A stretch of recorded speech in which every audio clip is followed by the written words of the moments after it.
Philippe Vigier, vous m'entendez? Oui, très bien. Très bien, merci à vous de nous rejoindre ce matin sur France 24.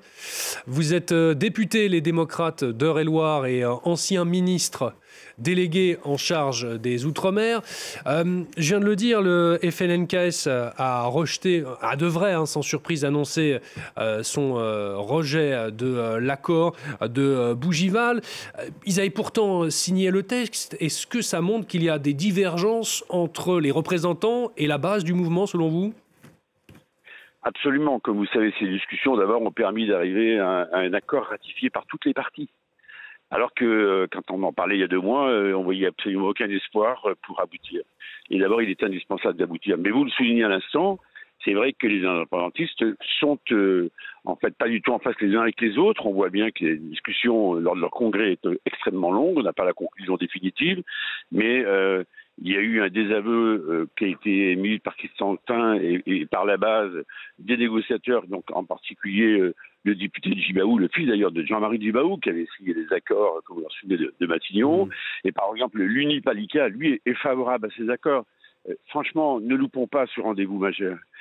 La Calédonie, c'est la France, mais l'intérêt formidable de cet accord, c'est qu'il permet de donner cette double nationalité, de dégeler le corps électoral, de sortir ce pays de la torpeur dans laquelle il est. Et on sait ce qui s'est passé suite aux événements dramatiques, notamment en matière économique, où c'est une véritable catastrophe qui est intervenue. Donc il est grand temps de ratifier. Il y a encore des choses qui peuvent être améliorées, parce que je rappelle qu'à l'issue de cet accord, il faut le faire valider par le Congrès, et puis il y a l'écriture d'un texte, donc sur le plan constitutionnel. Oui, vous l'avez dit, cet accord il comprend de nombreuses avancées d'autonomie notamment. Selon les indépendantistes, l'un des principaux problèmes, c'est qu'il n'y a pas de nouveau référendum organisé sur l'indépendance du territoire. Oui, mais il y avait 3 référendums qui étaient prévus. Les 3 ont été organisés. Le 3e, certes, s'est organisé dans des conditions différentes du fait même de la Covid, mais la parole de l'État a été respectée. Et là, il y a eu un boulot formidable qui a été fait. D'ailleurs, il faut dire que le président de la République lui-même s'est beaucoup impliqué, le Premier ministre, Manuel Valls, mais des Outre-mer maintenant, de manière à ce qu'on franchisse une nouvelle étape. Or, franchement, cet accord, on connaît bien ce dossier-là, c'est une nouvelle étape pour la Nouvelle-Calédonie, avec beaucoup plus d'autonomie, mais dans la République. Et donc maintenant, il est temps de rejoindre, pour ceux qui sont indépendantistes, eh bien, ce message. D'ailleurs, vous savez, les négociateurs à Paris, ils ont signé, non pas, ils sont pas du tout en coupure avec la base, mais la base en veut toujours plus. Ça serait vraiment terrible pour la Calédonie, que je connais bien, qui est un pays formidable, avec des ressources considérables. Regardez ce qui se passe sur le nickel. On ne s'en sortira pas. On va en parler. La Calédonie n'est pas puissante dans la France. Donc il y a, franchement, il y a encore des marges de discussion, mais à l'intérieur de l'accord tel qu'il a été défini à Bougival. Oui, vous dites que l'État a tenu sa parole. C'était peut-être un peu moins le cas avec cette réforme du corps électoral qui a provoqué ces émeutes historiques qui sont quand même soldées par la mort de 14 personnes. Il faut le rappeler. Est-ce que cette réforme du corps électoral, c'était vraiment une bonne idée ? Mais c'est pas une bonne idée, c'est la justice. C'est simplement le fait que qui accepterait dans l'Hexagone de ne pas pouvoir voter? Vous ne pourriez pas voter. Alors, ce que disent les Kanaks, quand même, je le précise, c'est que eux, avec cette réforme du corps électoral, ils se sentaient dilués par les Calédoniens d'origine d'Hexagone. Voilà, c'est ça leur principal problème. Oui, c'est un problème, mais justement, toutes ces discussions qu'on a eues à Bougival, c'est passé par quoi? D'abord, vous savez qu'il y a eu le report des élections. Ce qu'on appelle les élections provinciales là-bas. Et ces reports d'élections provinciales, on doit maintenant les organiser à la fin de l'année 2025. On ne peut pas aller plus loin. Il y a des délais complémentaires qui ont été donnés, mais on doit avoir un corps électoral qui corresponde à la sociologie, qui corresponde justement à ces critères qui font que, eh bien, à la fois les Kadosh, les Kanaks, donc les indépendantistes et les loyalistes, puissent trouver le vivre ensemble qui a été celui, vous voyez, il y a toute une symbolique sur laquelle je voudrais insister. Emmanuel Djibaou, le fils de Jean-Marie Djibaou, vous voyez, a compris, lui, puisqu'il a donné son accord à Bougival, qu'il fallait réunir les uns et les autres. Il faut vivre ensemble. Et donc, une fois de plus, ce dégel du corps électoral, ça n'est que justice, puisque ça permet justement à la démocratie de passer. Ça ne peut pas être un corps électoral qui soit resté il y a quelques années, vous savez, avec des conditions d'accès au vote qui sont extrêmement restrictives pour ceux qui n'étaient pas inscrits sur la liste électorale.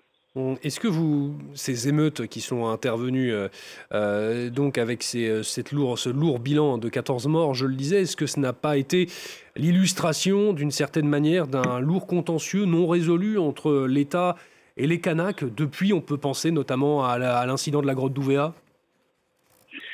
Oui, mais depuis Ouvéa, vous vous souvenez qu'il y a eu justement ces accords à l'époque.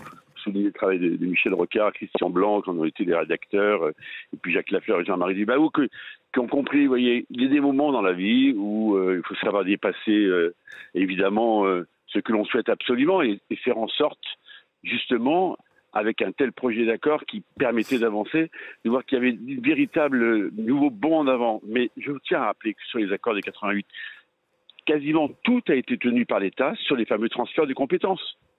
Tout a été tenu par l'État. Lorsque j'étais en charge des Outre-mer, je crois qu'on a soutenu largement le gouvernement calédonien qui avait besoin de financement. Nous avons été au rendez-vous. Lorsqu'il y a la filière nickel, comment voulez-vous qu'on puisse demain avoir une filière nickel compétitive sur le plan mondial? Quand on ne sait faire, entre guillemets, que du nickel casserole là-bas, alors qu'il faudrait faire du nickel qui puisse servir pour les batteries, si l'État français ne s'implique pas complètement avec le soutien de l'Union européenne, et sinon on n'y arrivera pas. Oui, c'est la question que j'allais vous poser justement sur le nickel, pardonnez-moi, je vous coupe. Est-ce que là aussi, ça peut être une solution de sortie de crise, d'améliorer l'exploitation des gisements de nickel? On rappelle que la Nouvelle-Calédonie a parmi les plus gros gisements de nickel au monde, des mines souvent sous-exploitées, notamment, et bien ça pourrait notamment, pourquoi pas, constituer une manière de sortir par le haut de cette crise. Mais bien sûr, parce que dans un accord, vous le soulignez fort justement, il y a le volet institutionnel, bon, avec des nouveaux transferts des compétences qui sont faits, donc c'est une avancée très forte.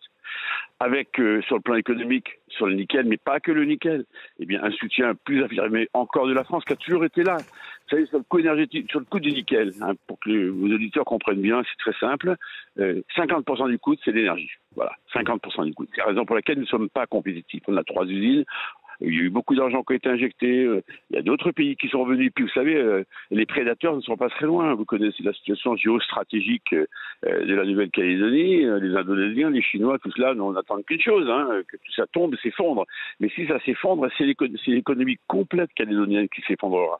On n'a pas le droit de laisser faire ça. Donc l'État est au rendez-vous. C'était une discussion exigeante, mais vous voyez, une partie des indépendantistes, le PALICA, est favorable à ces accords. Alors, mais c'est souvent qu'entre la base, et on voit ça dans l'Hexagone, regardez les discussions qu'il y a eu lieu sur les retraites, il n'y avait pas toujours entre les négociateurs et la base une parfaite harmonie, mais dans une négociation, il faut faire un pas vers l'autre. On ne peut pas arriver en disant, c'est ma liste de courses, vous prenez tout ou je m'arrête. Ce sera le mot de la fin. Merci en tout cas, Philippe Vigier, d'avoir répondu à nos questions. Vous êtes député à l'heure actuelle, les démocrates d'Eure-et-Loir, et vous êtes surtout ancien ministre des Outre-mer. Je rappelle d'ailleurs à ce sujet que l'actuel ministre des Outre-mer, Manuel Valls, se rendra lui en Nouvelle-Calédonie pour tenter, pourquoi pas, de sauver l'accord. Encore merci à vous d'avoir répondu à nos questions.